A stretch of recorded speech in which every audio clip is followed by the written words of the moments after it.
দর্শক শুনছিলেন mercantile bank সংবাদ শিরোনাম। এবার বিস্তারিত। ভারতের সঙ্গে রেল যোগাযোগ বাড়ানো ও মহাসাগর ভিত্তিক সুনীল অর্থনীতিতে পরস্পরকে সহায়তা করা সহ 10টি সমঝোতা স্মারক সই হয়েছে বাংলাদেশের। এসব স্মারকের মধ্যে 7টি নতুন। ভারতকে বিশ্বস্ত বন্ধু জানিয়ে প্রধানমন্ত্রী শেখ হাসিনা বলেছেন, আগামীতে দুদেশের সম্পর্ক আরও শক্তিশালী হবে। তিস্তার পানি বন্টন নিয়ে আশ্বাস দিয়েছেন ভারতের প্রধানমন্ত্রী নরেন্দ্র মোদী। আরও জানাচ্ছেন বিপুল দেবরায়। নতুন সরকার গঠনের পর প্রথম বিদেশি অতিথি হিসেবে প্রধানমন্ত্রী শেখ হাসিনার সঙ্গে নয়াদিল্লির হায়দ্রাবাদ হাউসে দ্বিপক্ষীয় বৈঠক করলেন ভারতের প্রধানমন্ত্রী নরেন্দ্র মোদী। এই সময় দুই দেশের মধ্যে রেল যোগাযোগ বাড়ানো, মহাসাগর ভিত্তিক সুনীল অর্থনীতি ও তথ্য প্রযুক্তি খাতে সহায়তা সহ 10টি সমঝোতা স্মারক সই হয়। পরে দুই সরকার প্রধানের মধ্যে একান্ত বৈঠক হয়। বাংলাদেশের স্বার্থকে ভারত সর্বোচ্চ অগ্রাধিকার দেয় জানিয়ে মোদি বলেন, তিস্তার পানি বন্টন নিয়ে ভারতে একটি কারিগরি দল শিগগির ঢাকা সফর করবে। बांग्लादेश में तीस्ता नदी के संरक्षण एवं प्रबंधन पर बातचीत के लिए शीघ्र ही एक टेक्निकल टीम बांग्लादेश का दौरा करेगी। ফলপ্রসূ বৈঠক হয়েছে জানিয়ে প্রধানমন্ত্রী শেখ হাসিনা বলেন, পারস্পরিক সহযোগিতায় ঢাকা দিল্লি একমত হয়েছে। ভারতেরও নতুন সরকার, আমাদেরও বলতে গেলে নতুন সরকার, যদিও আমরা প্রায় 5 মাস অতিক্রম করেছি, 6 মাস চলছে, তারপরেও এই যে আমাদের নবযাত্রা শুরু হয়েছে উন্নয়নের পথে, বন্ধুত্বের পথে। বঙ্গবন্ধু কন্যা বলেন, শান্তিপূর্ণ ও সমৃদ্ধ ভবিষ্যৎ নিশ্চিত করতে রূপকল্প ঘোষণা করেছে দুই দেশ। আমি মনে করি যে আমাদের দুই দেশের বন্ধুত্বপূর্ণ সম্পর্ক রেখে আমাদের কর্মপদ্ধতি নির্দিষ্ট করে আমরা যদি এগিয়ে যাই, অবশ্যই এই সুনির্দিষ্ট লক্ষ্য আমরা অর্জন করতে সক্ষম হব। এর আগে দিল্লির রাজঘাটে মহাত্মা গান্ধীর সমাধিতে শ্রদ্ধা জানান শেখ হাসিনা। বিপুল দেবরায়, RTV, ঢাকা।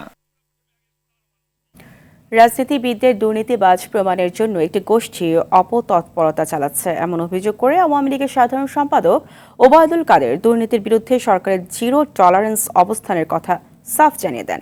সকালে রাজধানীর সরওয়ার্দী উদ্যানে দলটির 75তম প্রতিষ্ঠা বার্ষিকীর অনুষ্ঠান স্থল পরিদর্শন শেষে তিনি এসব কথা জানান। এদিকে দলটির প্লাটিনাম জয়ন্তীকে ঘিরে শেষ মুহূর্তের প্রস্তুতি সম্পন্ন হয়েছে। শাকিলা করিমের রিপোর্ট। আওয়ামী লীগের 75তম প্রতিষ্ঠা বার্ষিকী উদযাপনের জন্য প্রস্তুত সোহরাওয়ার্দী উদ্যান। আয়োজনের কোনো কমতি নেই। প্লাটিনাম জয়ন্তীকে ঘিরে কেন্দ্র থেকে তৃণমূল পর্যন্ত শেষ মুহূর্তের প্রস্তুতির কথা জানান উচ্ছ্বসিত নেতাকর্মীরা। বড় জনসমুদ্রে রূপান্তর হবে এবং তার জন্য কর্মী বাহিনী সব প্রস্তুত আছে এবং সুসজ্জে সাজে সজ্জিত হয়ে তারা এই জায়গায় আসবেন। এই উৎসব মুখর পরিস্থিতিতে কোনো রকম যাতে বিশৃঙ্খলা না হতে পারে সেজন্য বাংলাদেশ আওয়ামী লীগ থেকে সর্বরকমের প্রস্তুতি গ্রহণ করা হয়েছে। শনিবার সকালে কেন্দ্রীয় নেতৃবৃন্দকে সঙ্গে নিয়ে অনুষ্ঠানস্থল ঘুরে দেখেন আওয়ামী লীগ সাধারণ সম্পাদক ওবায়দুল কাদের। এ সময় তিনি বলেন, রাজনীতিবিদদের দুর্নীতিবাজ প্রমাণের জন্য অপতৎপরতা চালাচ্ছে একটি গোষ্ঠী। পলিটিশিয়ানরা ব্যর্থ, এটা প্রমাণ করার জন্য এক শ্রেণীর লোক আজকে বাংলাদেশে তৎপরতা চালাচ্ছে। অসৎ ব্যবসায়ী ও দুর্নীতিবাজদের বিরুদ্ধে সরকারের জিরো টলারেন্স অবস্থানের কথাও সাফ জানিয়ে দেন আওয়ামী লীগ সাধারণ সম্পাদক। সৎ ব্যবসা করতে তো আপত্তি নেই, অসৎ ব্যবসায়ীদের বিরুদ্ধে আমাদের জিরো টলারেন্স, দুর্নীতির বিরুদ্ধে আমাদের জিরো টলারেন্স। 75 বছরের প্রাচীন দল আওয়ামী লীগ মানুষের সঙ্গে আছে, ভবিষ্যতেও থাকবে জানিয়ে কাদের বলেন, সাম্প্রদায়িক জঙ্গিবাদী শক্তিকে পরাজিত করে অসাম্প্রদায়িক দেশ গঠন এবং দলের নির্বাচনী ইশতেহার বাস্তবায়নই সরকারের লক্ষ্য। শাকিলা করিম, RTV, ঢাকা। হঠাৎ অসুস্থ হয়ে রাজধানীর এভার কেয়ার হাসপাতালে করোনারি কেয়ার ইউনিট CCUতে চিকিৎসাধীন অবস্থায় আছেন বিএনপি চেয়ারপারসন বেগম খালেদা জিয়া। প্রায় প্রতি ঘন্টায় মেডিকেল বোর্ডের বিশেষজ্ঞ চিকিৎসকদের নিবিড় পর্যবেক্ষণে আছেন বেগম জিয়া, এমনটা জানিয়েছেন তার ব্যক্তিগত চিকিৎসক অধ্যাপক ডক্টর AZM জাহিদ হোসেন। গেল রাত 3:30টার দিকে তাকে রাজধানীর এভার কেয়ার হাসপাতালে নেওয়া হয়। দীর্ঘদিন ধরেই আর্থাইটিস, হৃদরোগ, ফুসফুস, লিভার, কিডনি, ডায়াবেটিস সহ বিভিন্ন জটিলতায় ভুগছেন খালেদা জিয়া। এর আগে গেল 2 মে ভর্তি হয়ে এভারকেয়ার হাসপাতালে 2 দিন চিকিৎসা শেষে নিজ বাসায় ফেরেন খালেদা জিয়া।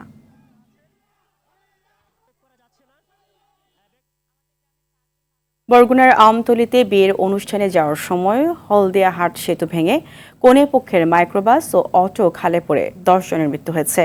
এখনও নিখোঁজ রয়েছে একজন। ফায়ার সার্ভিস ও স্থানীয়রা খালে ডুবে যাওয়া গাড়ি ও নিখোঁজ ব্যক্তিকে উদ্ধারের কাজ করছে। বরগুনার প্রতিনিধি মনির হোসেন কামালের পাঠানো তথ্যছবিতে বিস্তারিত জানাচ্ছেন শাকিবুর রহমান। মেয়েকে আনতে বরের বাড়ির উদ্দেশ্যে যাত্রা, তবে বিয়ের আনন্দ পরিণত হলো বিষাদে। কনে পক্ষের পরিবারের সদস্যদের আর যাওয়া হলো না বরের বাড়ি। রাস্তায় নিভে গেল জীবন প্রদীপ। সেতু ভেঙে মাইক্রোবাস ও অটোরিকশা খালে পড়ে প্রাণ গেল 10 জনের। প্রত্যক্ষদর্শীরা জানান, ঝুঁকিপূর্ণ সেতুতে কনে পক্ষের মাইক্রোবাস ও অটো মাঝামাঝি যাওয়ার আগেই ভেঙে খালের মধ্যে পড়ে যায়। বরযাত্রী দাওয়াত খাইতে যাইতে আছে, ওই সময় ব্রিজ ভাঙে পড়ে গেছে। আমার ভাই যে স্বাস্থ্য ভাইয়ের মেয়ে কালকে মেহমান যে তৈরি আনছে, আজকে আমাদের আমতলী পৌরসভা 3 নম্বর ওয়ার্ডে সেলিম স্যারের বাসায় আমাদের দাওয়াত। আমাদের বরযাত্রী গাড়ি নিয়ে এই তো রওনা দিয়ে আসছে 12টা সাড়ে 12টার সময়। ওই সময় দুর্ঘটনা ঘটে গেল। আমাদের ফায়ার সার্ভিস এবং উদ্ধারকারী যারা আছে তারা কাজ চালিয়ে যাচ্ছে। এখন পর্যন্ত 11 জনকে উদ্ধার করে হাসপাতালে পাঠানো হয়েছে। তাৎক্ষণিকভাবে স্থানীয়রা 11 জনকে উদ্ধার করে হাসপাতালে নেয়ার পর চিকিৎসক 10 জনকে মৃত ঘোষণা করেন। আমতলী কাউনিয়া ইব্রাহিম একাডেমির শিক্ষক মাওলানা মনিরুল ইসলামের মেয়ে হুমায়ারা আক্তারের সঙ্গে এই প্রতিষ্ঠানের শিক্ষক সেলিমের ছেলে সাইমুন রহমান সোহাগের বিয়ে হয় গেল বৃহস্পতিবার। শনিবার দুপুরে ছিল ছেলের বাড়িতে বৌভাত অনুষ্ঠান। বেলা 1:30টার দিকে কনে পক্ষের অতিথিরা আমতলী উপজেলার হলদিয়া গ্রামে মাইক্রোবাস ও অটো গাড়িতে আমতলী পৌরসভার নতুন বাস স্ট্যান্ডের উদ্দেশ্যে রওনা দেয়। পথে বেলা 1:45টার দিকে হলদিয়া হাট সেতু ভেঙে দুর্ঘটনা ঘটে। এ ঘটনায় এলাকায় শোকের ছায়া নেমে এসেছে। শাকিবুর রহমান, RTV। সিলেট ও সুনামগঞ্জ সহ দেশের উত্তর পূর্বাঞ্চলে বৃষ্টি ও উজানের ঢল কমে বন্যা পরিস্থিতির উন্নতি হয়েছে। তবে কুড়িগ্রাম, রংপুর, লালমনিরহাট সহ আশেপাশের জেলায় পরিস্থিতি এখনও স্থিতিশীল। সুনামগঞ্জ পানি উন্নয়ন বোর্ড জানিয়েছে, সকাল থেকে সুরমা নদীর পানি বিপদসীমার 10 সেন্টিমিটার নিচ দিয়ে বইছে। তবে তলিয়ে আছে জেলার নিম্নাঞ্চল। জেলা প্রশাসন জানিয়েছে, সুনামগঞ্জের 700টি আশ্রয় কেন্দ্রে প্রায় 24,000 মানুষ অবস্থান নিয়েছে। এরই মধ্যে অবশ্য আশ্রয় কেন্দ্র ছাড়ছে অনেকে। এদিকে সকাল থেকে কুড়িগ্রামের কাউনিয়া পয়েন্টে তিস্তা নদীর পানি বিপদসীমার 20 সেন্টিমিটার উপর দিয়ে বইছে। এতে কুড়িগ্রামের প্রায় 1352 হেক্টর জমির ফসল ক্ষতিগ্রস্ত হওয়ার আশঙ্কা করছে জেলা কৃষি সম্প্রসারণ অধিদপ্তর। দেশের উত্তর পূর্বাঞ্চলের ভয়াবহ বন্যা পরিস্থিতি নিয়ে উদ্বেগ জানিয়েছে ইউনিসেফ। সাপে কাটা রোগীদের জন্য দেশের সব জেলা ও উপজেলায় পর্যাপ্ত অ্যান্টিভেনম মজুদ রয়েছে বলে জানিয়েছেন স্বাস্থ্যমন্ত্রী সামন্তলাল সেন। সকালে এক ভিডিও বার্তায় রাসেলস ভাইপার সাপ নিয়ে আতঙ্কিত না হওয়ার পরামর্শ দেন তিনি। বলেন, রোগীদের চিকিৎসার জন্য সব জেলা উপজেলায় পর্যাপ্ত অ্যান্টিভেনম সহ সব উপকরণ পাঠানো হয়েছে। এ ব্যাপারে ডাক্তার, নার্স সহ স্বাস্থ্যকর্মীদের প্রশিক্ষণও দেওয়া হচ্ছে। আমি জনগণকে আশ্বস্ত করতে চাই, সাপে কাটা রোগীর চিকিৎসায় দেশের স্বাস্থ্য বিভাগের জেলা ও উপজেলা পর্যন্ত অ্যান্টিভেনম সহ প্রয়োজনীয় উপকরণ সরবরাহ করা হয়েছে।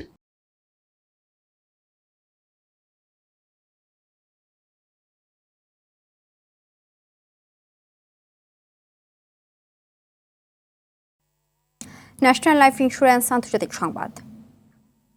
তুরস্কের দক্ষিণ পূর্বাঞ্চলের কুর্দিস এলাকায় ভয়াবহ দাবানলে নিহত হয়েছে 12 জন, আহত হয়েছেন আরও 78 জন।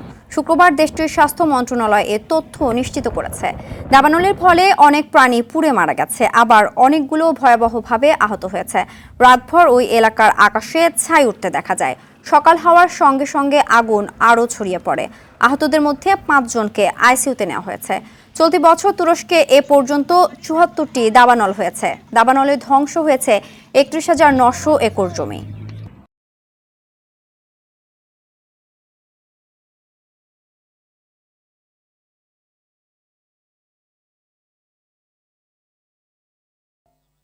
যুদ্ধপীড়িত গাজায় ইসরায়েলি বর্বরতায় নিহত হয়েছে অন্তত 45 ফিলিস্তিনি, আহত হয়েছেন আরও বেশ কয়েকজন।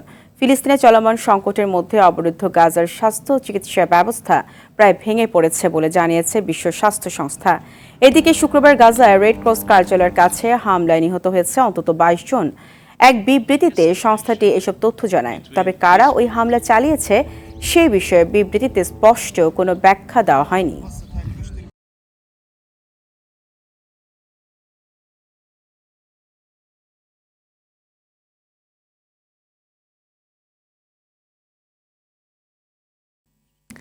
এবার টি-20 বিশ্বকাপের খবর। টি-20 বিশ্বকাপে টিকে থাকতে সুপার 8-এ নিজেদের দ্বিতীয় ম্যাচে আজ ভারতের মুখোমুখি হবে বাংলাদেশ। ওয়েস্ট ইন্ডিজের স্যার ভিভিয়ান রিচার্ডস স্টেডিয়ামে খেলা শুরু হবে রাত 8:30টায়। এই ম্যাচ জিতে সেমিফাইনালের স্বপ্ন বাঁচিয়ে রাখতে চায় টাইগাররা। সেমিফাইনালের পথে এগিয়ে থাকতে বাংলাদেশের বিপক্ষে জয়ের বিকল্প ভাবছে না টিম ইন্ডিয়াও। নাজমুস সাকিবের রিপোর্ট। হার দিয়ে টি-20 বিশ্বকাপের সুপার 8-এর লড়াই শুরু করে বাংলাদেশ। তবে তাতে সেমিফাইনালের আশা ছাড়ছে না সাকিব শান্তরা।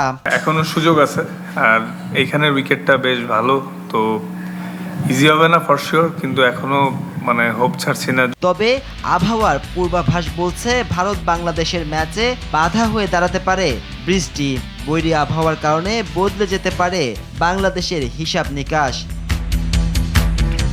ভারতের বিপক্ষে বাংলাদেশের টি-20 বিশ্বকাপের পরিসংখ্যানটা একেবারেই ভালো নয়। 4 দেখায় প্রতিবারই হেরেছে শান্ত বাহিনী।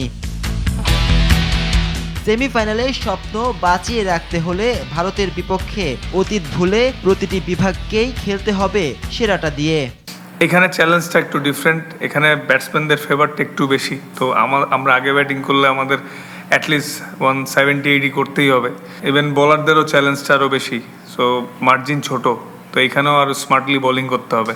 এদিকে এবারের আসরে দারুণ ছন্দে থাকা ভারত সুপার 8-এর প্রথম ম্যাচে আফগানদের হারিয়ে গ্রুপ 1 থেকে রয়েছে তালিকার 2-এ। বাংলাদেশের বিপক্ষে জয় নিয়ে সেমিফাইনালের পথে এগিয়ে থাকতে চায় টিম ইন্ডিয়া। নাজমুস সাকিব, আরটিভি। সন্ধ্যা সংবাদ এ পর্যন্তই। সবশেষ সংবাদ জানতে যে কোনো মোবাইল ফোন থেকে 24141 নম্বরে ডায়াল করুন। রাতের সংবাদ 11:15টায় দেখার আমন্ত্রণ রইল। ধন্যবাদ সবাইকে। ধন্যবাদ।